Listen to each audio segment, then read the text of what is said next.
I am here with the lovely Angela Murray, and she lives, if you can believe it, in the Bay of Plenty in New Zealand. I have to say it because it delights me to just say where you live, Angela. And Angela's a creative guide. We're going to be talking about how to break through into your creative self. And she uses studio painting and art to help people engage in a process of unblocking themselves, opening themselves, releasing their creativity, and becoming the master creators they're designed to be. Angela, thank you for being here with me. Oh, it's a pleasure. We've been very much looking forward to catching up today. Yeah, I love the Yeah. way your hair is engaging with your background of paint. It's Yeah. almost becoming a maker, a creator. Your hair follicles are becoming the creator. What's in your proximity? It's so cool. I think the more that I've become more open with my creativity, the more I become. So Yes, hence the hair and everything yeah. else. You become an embodiment of Mm, the process of creation. yeah, Yeah. yeah. Yeah. I think also one of the things that it's really done for me is um, because I paint and I layer one on top of another and another. I don't know how many layers are in these. Um, it's become a realization to me that life is like that too. It's like, every day you get up, it's a do-over if you want. Yeah. If you choose it. Yeah, yeah, yeah. I mean, isn't it interesting how life is full of choice and often we don't know it for many years? That Mm, it's full of choices. And even if we're in a yeah, slump, we've chosen that. we have. I think we create a lot of self-imposed rules. I Mm, mean, there's society's rules and your parents and teachers and all yeah. of that. But Well, then there's other rules that you create yourself, and it's not until you actually look at why you're doing what you're doing and go, why did I do because that? because you're not at home anymore and you're still doing those things. And why are you doing them? Yeah, exactly. Yeah, exactly. So Yeah. you help people, you facilitate. We don't help people. Mm, We don't ultimately a great coach we see people in their greatness and we just help them, not help them. We support them, facilitate a way for them to find their way to their own absolutely. greatness. So Yes. yeah, Yeah. in that way, what are you finding people get hung up on in getting to their free flowing, intuitive, authentic expression of why they came? I think the sort of different levels, you have the person who says, I am not creative, which is BS. We're all creative in some form, whether it's gardening or cooking or painting or whatever it is. We're all creative. So there's this sort of myth that floats around that you either have to be born with creativity or you're a genius or you're just really lucky. But we're all creative. So there's that level. There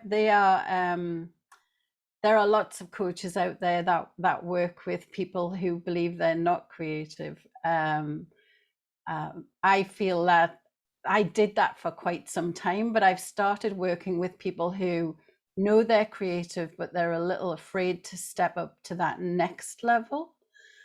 And what I observe is there's a lot of fear, and it manifests itself as not wishing to be compared or perfectionism. Um, and really, they're just a bit of an excuse for being scared of being judged. And I can say this because I've worked with so many people, but also it was my own journey. Yeah. So I think that's what's made it easier to spot it in other people when they're playing sort of small.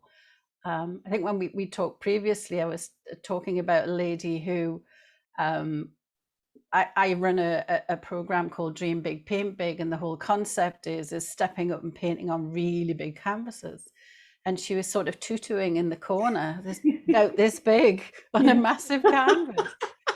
And so that my question was, where are you playing small in the rest of your life? because it was actually an indication to me that what she was doing on the canvas was actually how she was presenting herself in life. She sort of turned and looked at me like I was psychic, but it was really obvious that that's what was happening. So we worked through actually getting her to basically blast paint onto the canvas and see how that felt, and then translate that to, well, what are the things that are stopping you in life that you could have a go at just blasting through? How would that feel? So it's sort of, yeah, I believe the canvas is a metaphor for what's going on. Yeah, but there Yeah. are many ways we hold ourselves back. Yeah. So when you get people started in the process, I mean, what are some ways that you could draw an analogy between what you do with people on canvas and what people can do who are not painting? Let's say they're not considering themselves creative in the studio sense. Hmm. What are some ways you could help people discover where they're blocked? So They're for years blocked. I would find myself procrastinating, and I would say people can say I'm a procrastinator instead of actually looking at what that means or why they're doing Mm, it. So yeah. do you have some techniques for helping people actually look into something that they're doing regularly that's keeping them from the prize? Yeah, there's a number of different things. One thing that I do use, which is something I actually learned from Whitney Freer, is something that she calls soul scribbles. So it's just really a simple way of, you start with a scribble and then you start to allow yourself to spend time just playing with it and seeing what you can turn it into. The idea is that while you're doing that, you're actually engaging with that creative side of your brain. And in that process, the logical side of your brain looks at what you've got in front of you and goes, this makes no sense, I'm out. And that's the ideal time to then ask yourself questions about what is keeping me stuck. And what I generally get people to do is do the process, and then without thinking, just look at what you've got on the paper and give me the first 5 words that pop into your head.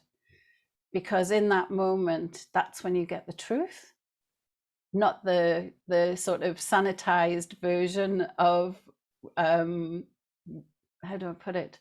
So even when you're coaching one-to-one, people quite often want to give you the answer they think you want to hear. And what I want to hear is actually the absolute truth of what their truth is. And this is one process that really helps just to get them out of that side of their brain. The other one is that you can do on a regular basis is literally sit down, put a timer on your phone for 5 or 10 minutes, choose a single color pen and just start doodling, making marks. Doesn't have to be anything at all. And if you're in that I'm not creative phase, you'll get a few minutes in and go, well, this is pointless. But keep going up until the 10-minute mark, because what you're allowing yourself to do is similar to that first process. That logical side of your brain will just check out because there's nothing for me to do here. And then you can start thinking about those things that are holding you back without judgment, because that's what I find is that when I'm in that creative state, I don't judge myself as much. It's a different kind of energy. So they're really super simple things that you can do, even if you haven't sort of got paints or canvases around. Now, the painting side is a whole other thing. Yeah. What do you find to be people's biggest fear Their in? biggest fear. It is definitely the fear of being judged. Mhm. So people that work with me on Dream Big, Paint Big, I always say to them, like, I'm really honored that you have taken this opportunity for yourself, because creativity is actually a really vulnerable place, and you're about to paint it on something that you can't stuff in the back of your wardrobe because it is so big. And so I find that them coming up and actually working on a big canvas is actually making a statement to themselves and the world that I am creative and I can do this. Yeah. The bit that we have to work through is that this is a process and not a product. It doesn't mean that because what we're painting, we're using all the pretty colors and all of that, you may not like it in the end, but that doesn't matter. You can always paint over. So the idea is that it's more about taking yourself through the process and stripping away all those things that are stopping you from claiming that you're a creative or an artist or whatever else is blocking you in life. And it's just done with fun. I think that's the other thing, is like life's not meant to be serious all the time. Just allowing ourselves to go back to being like that 5-year-old who was very happy putting their fingers in paint and making marks and just being messy. I think I might have went off topic there. There's that discussion of Leonardo da Vinci, how he carved into that chunk of marble that became David, Mm, and how it was considered a defective chunk of marble, wow. and that he carved this magnificent thing out. And when people asked him about it, he said it was already in there. Yeah. David was in there. He just took away everything that wasn't David. Yeah. Yeah. You're kind of talking about that there. Yeah. If you're going to get good coaching, if you're listening and you're going to get good coaching, Mm, your greatness is already in you. Your magnificence, your creativity, it's already there. You just get to remove the things that are yeah. keeping you from it, right? Yeah. That's absolutely true. I see that in everybody that comes to my groups. They create such different art. Nobody has created a painting the same as anybody else in any of my classes, because they're coming with their unique history, the things that they like, the things that inspire them. It's all different, and they get to do that and play with that on the canvas. And just to your point around the marble, I actually believe the painting's in charge. Mhm. I work with my clients to get them to let go of the outcome, because I'll say my puny little earth brain cannot comprehend what can come through on a canvas when you get out of your own way, when you stop thinking about should it this or should it that, or is it good or is it bad, what am I aiming for, when you just, in class I'll say to them, your only job in the moment is to choose what color and what implement, brush, feather, I don't know, potato, whatever it is you want to make a mark with. That's your only job in the moment, and allow the painting to decide what it wants to be, because eventually you'll look at it and go, okay, that's what you are. So how can you could you speak to that process with someone who's creating a business, or how can we talk about that and use it as an analogy for anybody creating Business. anything? Yeah. So I think how to get in that creative flow, how to just trust and get, if you're blocked, if you're feeling yeah. blocked, how can you just get into a place of trust so you can be that conduit Mm, for the mm, idea that's ready to come through you? yeah. I actually feel that I do a lot of journaling, and you'll have read the Artist's Way. Yeah, Julia beautiful. Cameron talks about the morning pages, where you basically sit down and do, I think it's 3 pages of writing with no subject in mind, and it can just be you're just getting rid of all the toxic stuff. But in amongst that, quite often your creative side is yearning for you to just listen to the ideas. And I find that if I do that, or I do any of the creative things that I've mentioned previously, and then I just go with the idea of just show me and freehand write, it's amazing how much you already know instinctively, which will come through if you just allow yourself to get out of your own way. But as soon as you start to try and put rules around it, or I must get an answer, then it's like you're sort of exactly, it's like turning down the faucet. Eventually there's nothing going through. Yeah. So and it sounds too simple. I know it sounds too simple to say just doodle for 10 minutes and then sit down and see what comes out of your subconscious. But seriously, it is actually as easy as that, as long as you just don't judge what's happening. I think that's the thing, is to put Judgy McJudgy Pants needs to sit to one side and just play. Yeah. A lot of people's really greatest ideas are coming while they're gardening outside or cutting the grass or doing In the the shower. dishes, because they stop judging for a moment and they're just doing a rote process. Yeah. Yeah. And that's the opportunity that your creative side goes, hi, I'm still here. Are you Yeah. listening? And I That's why think we talk meditation is so important. I mean, absolutely. when you're doing a rote task, you do kind of, when you're driving somewhere, you do kind of get into a meditation. You were going to mention something. I can't remember now. Yeah, so we were just talking about, doing the mundane can often Yeah, just release that part of your mind that will set you exactly. into motion Yeah. and take I those find, ideas seriously. yeah, I find when I'm painting or just sort of doodling and playing, it's like as if I'm in a helicopter above what's going on, and I can see my life or whatever situation I'm going through at the time, but I'm not invested in it in that moment, because I'm having fun and I'm playing, and I can it's like meditation. It's like that idea of you just let the thought come in, recognize it, let it go.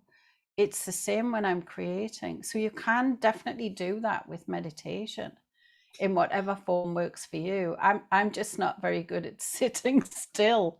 Yeah. Some people Yeah. can meditate still, but some people do active meditations.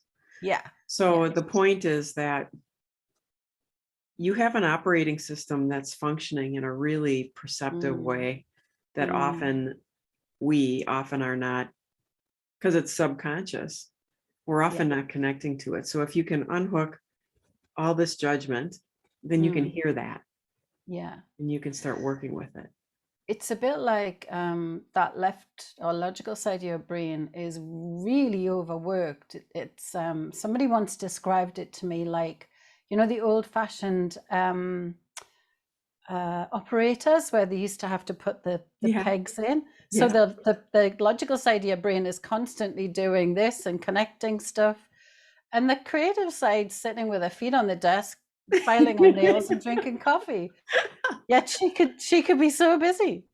And it's not about being in one or the other. It's about balancing the two. Because for me, if you allow your creative side to play and give you ideas, you still need that logical side to deliver it. You can't just be in your creative side all the time, because you wouldn't get anything done. Yeah. Yeah. Yeah. So Yeah. you spoke about not letting people take their canvases home with them. Can you talk about that? Yeah, when I was running Dream Big, Paint Big in person, because it's an 8-week program, I didn't let them take their canvases home, and partially that was to do with they were in this sort of bud of creativity. You're at an early stage where you're just making marks and it means nothing at all, and you're just enjoying the process. And my concern was they would take it home and somebody would go, well, what's that? Or I don't like the color, or you should do this. Or even, oh, I really like that. And then they start creating what someone else likes, or they're getting into that whole being judged, or being worried about what other people might think.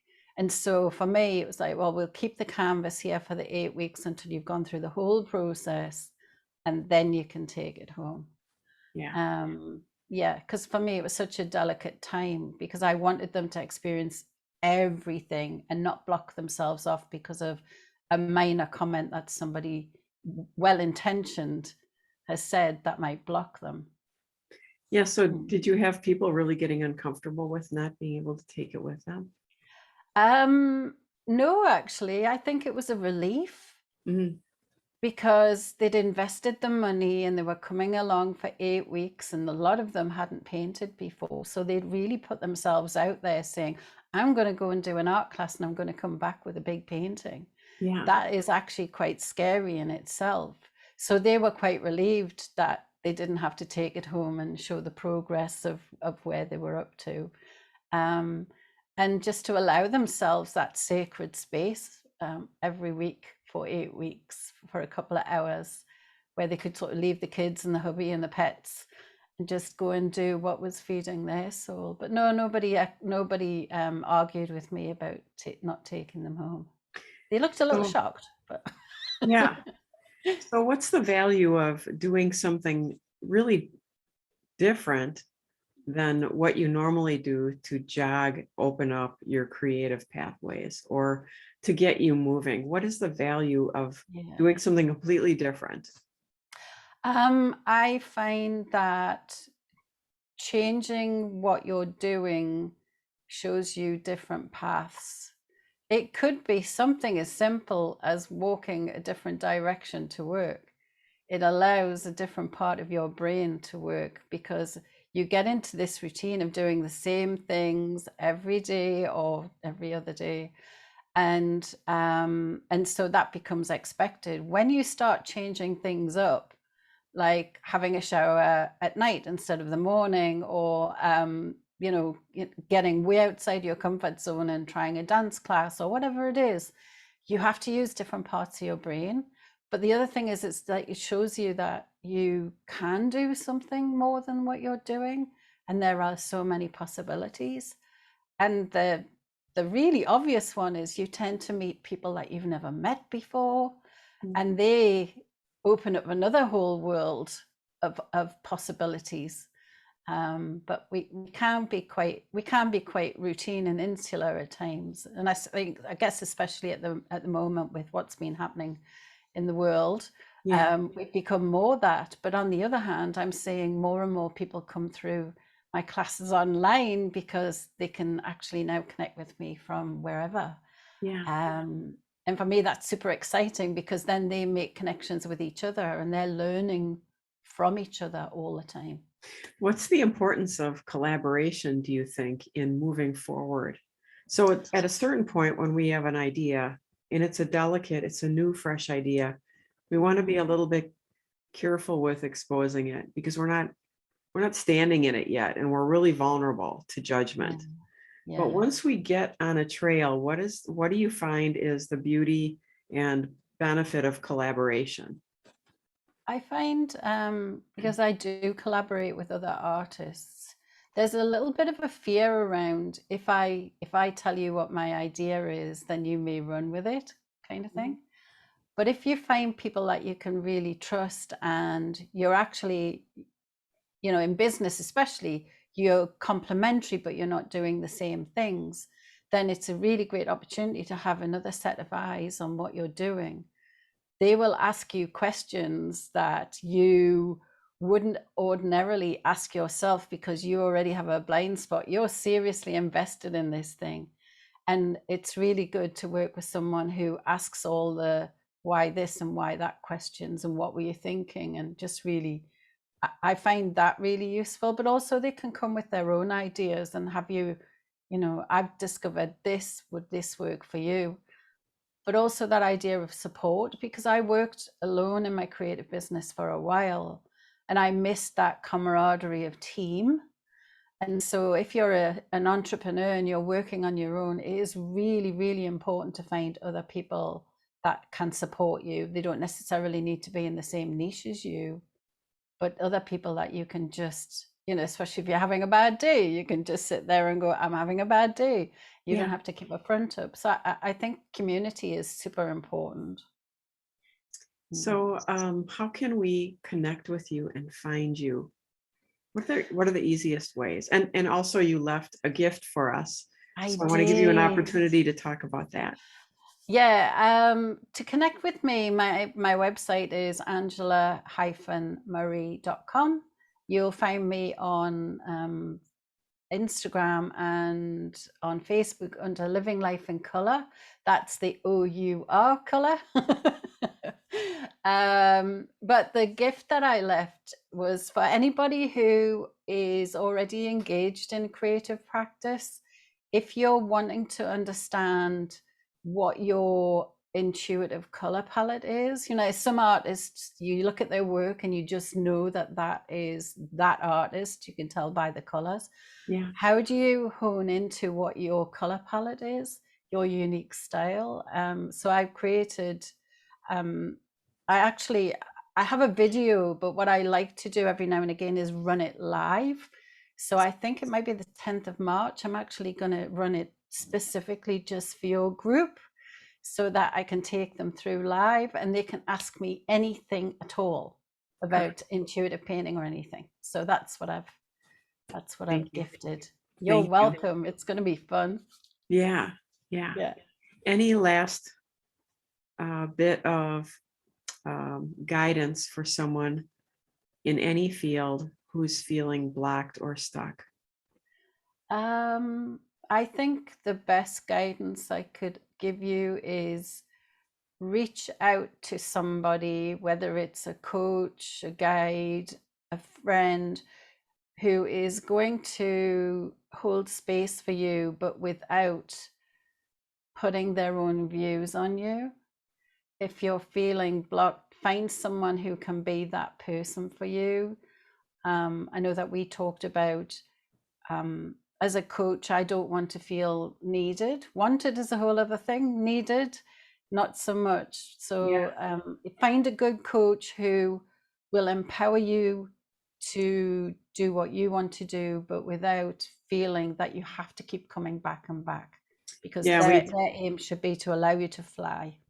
Yeah, I mean, a great coach or a facilitator will give you the tools to self-clean, to be on kind of an autopilot. So yes, exactly. Yeah. Angela, it's been such a joy to talk with you. Thank you for sharing the creative process and the analogies to anyone who's creating on any level, to recognize and shift and open and continue on. Yes, creating. you've got this. Yeah. Yeah. Thank you so much. Thank you a so pleasure. much. Thank you.